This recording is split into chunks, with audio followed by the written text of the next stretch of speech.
Flight റദ്ദാക്കിയ വിഷയം നമ്മളൊക്കെ മനസ്സിലാക്കേണ്ട കാര്യം എന്താ വെച്ചാല്, ഏഷ്യയിലെ ഏറ്റവും വലിയ നെറ്റ്വർക്കിംഗ് സിസ്റ്റം ഉള്ള ഒരു എയർലൈൻ കമ്പനിയാണ്.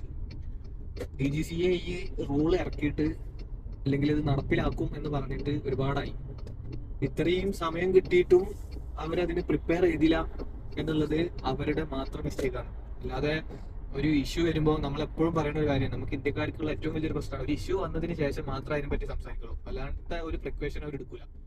സ്റ്റാഫ് ഇല്ല, പൈലറ്റ് ഇല്ല, പൈലറ്റിന്റെ ഡ്യൂട്ടി സമയം മാറ്റം വരുത്തി, അതിനനുസരിച്ച് ക്രൂവുകൾ ഇല്ല, ഞങ്ങൾക്ക് ഷെഡ്യൂൾ ചെയ്യാൻ പറ്റില്ല എന്നൊക്കെ പറഞ്ഞു കഴിഞ്ഞാൽ വേറെ എയർലൈൻസുകൾ നമ്മളെ നാട്ടിൽ വർക്ക് ചെയ്യുന്നുണ്ട്. ഇനി ഇത് പറയാനുള്ള മറ്റൊരു സാഹചര്യം ഞാൻ പറഞ്ഞുതരാം. എത്രയോ കാലങ്ങളായിട്ട് സംസാരിച്ചുകൊണ്ടിരിക്കുന്ന ഒരു സംഭവമാണ് നമ്മളുടെ ക്രിസ്മസ്, ന്യൂ ഇയർ, ഈദ് സമയങ്ങളിലൊക്കെ എയർലൈൻസിന്റെ പ്രൈസ് ഹൈക്ക് വരുന്നതും ഇതേപോലെ എന്തെങ്കിലും ഇഷ്യൂസ് ഉണ്ടാകുന്നതും. കഴിയുന്നതും ഈ സമയത്ത് ഇപ്പൊ നാട്ടിലേക്ക് പോകുന്ന ആൾക്കാർ പ്രൈസ് ഹൈക്ക് കൊണ്ട് കൂടുതൽ ലേവർ എടുക്കാറുണ്ട്. അപ്പൊ ആ ലേവർ എടുക്കാതിരിക്കുക, മുംബൈയിലും ഡൽഹിയിലും അതേപോലെ ബാംഗ്ലൂരിലൊന്നും പോയി ഇറങ്ങാണ്ടിരിക്കുക, ചെന്നൈയിലൊന്നും. കാരണം നമ്മുടെ ഡൊമസ്റ്റിക് ഫ്ലൈറ്റുകളൊക്കെ സ്ഥിതി ചെയ്താ ഏറ്റവും കൂടുതൽ സർവീസ് നടത്തുന്ന ഒരു ഫ്ലൈറ്റിന്റെ അവസ്ഥയാണ് ഇപ്പൊ ഈ കാണുന്നത്. നമുക്ക് ഡയറക്റ്റ് എത്തിയാതോ എയർ അറേബ്യ എടുത്ത് പോവുക അത്യാവശ്യക്കാരാണെങ്കിൽ, അല്ലെങ്കിൽ ഇതേപോലെ കുടുങ്ങും. എത്ര ആയിരക്കണക്കിന് ജനങ്ങളാണ് എയർപോർട്ടിൽ കുടുങ്ങി കിടക്കുന്നത്.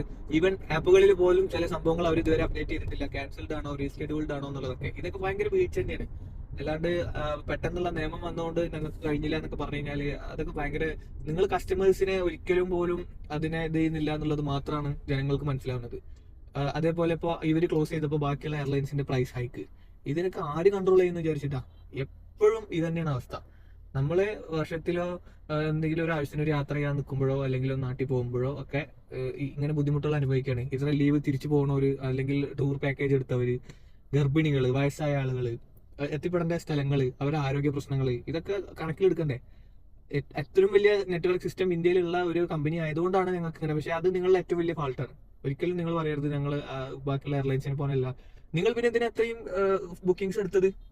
ഡെയിലി 2000-ൽ കൂടുതൽ സർവീസ് നടത്തുന്ന നിങ്ങൾക്ക് സ്റ്റാഫുകളില്ല, ഈ റൂള് ഇത് ബാധകമാണെന്ന് പറയുമ്പോൾ പിന്നെ നിങ്ങൾ ഇത്രയും ബുക്കിംഗ്സ് എടുക്കാൻ പാടില്ല. നിങ്ങൾ ആദ്യം തന്നെ ഇത് ക്യാൻസൽ ചെയ്യണ്ടേ? ഇതൊന്നും ചെയ്യാണ്ട് പ്രോപ്പറായിട്ട് അപ്ഡേറ്റും ചെയ്യാണ്ട് ആളുകളെ മുഴുവൻ എയർപോർട്ടിൽ വിരിച്ചു വരുത്തിയിട്ട് അത് ക്യാൻസലായി. ആ ഗ്രൗണ്ട് സ്റ്റാഫുകൾ ബുദ്ധിമുട്ട് നിങ്ങളൊന്ന് ആലോചിച്ച് നോക്കിയാൽ, എത്ര പ്രഷർ ഉള്ള ആളുകളെ അവർ ഹാൻഡിൽ ചെയ്യേണ്ടി വരും. ഈ സ്റ്റാഫുകൾക്ക്, നിങ്ങൾ സ്റ്റാഫുകളെ പിഴിഞ്ഞുകൊണ്ടാണ് വർക്ക് ചെയ്തുകൊണ്ടിരുന്നത് എന്നുള്ളതാണ് ഇപ്പോൾ മനസ്സിലാവുന്നത്. കാരണം ഇത്രയും കുറഞ്ഞ ആളുകൾ വെച്ചിട്ട് ഇത്രയും റെസ്റ്റ് ഇല്ലാത്ത DGCA നല്ലൊരു നിയമം ഇറക്കിയപ്പോൾ അത് നിങ്ങളെ മാത്രം ബാധിക്കുന്നുണ്ടെങ്കിൽ നിങ്ങളെ സ്റ്റാഫുകളെ നിങ്ങൾ പരിഗണിക്കില്ല എന്നുള്ള. അപ്പൊ ഗ്രൗണ്ട് സ്റ്റാഫുകൾ ഒക്കെ കയ്യിൽ നിന്ന് പോയിട്ടുണ്ടാവും. അത്ര അധികം ആളുകൾ ബുദ്ധിമുട്ടിലാണ്, ആളുകളോട് മറുപടി പറഞ്ഞിട്ടും പ്രഷറായി വരുന്ന ആളുകളെ ഹാൻഡിൽ ചെയ്തിട്ടും.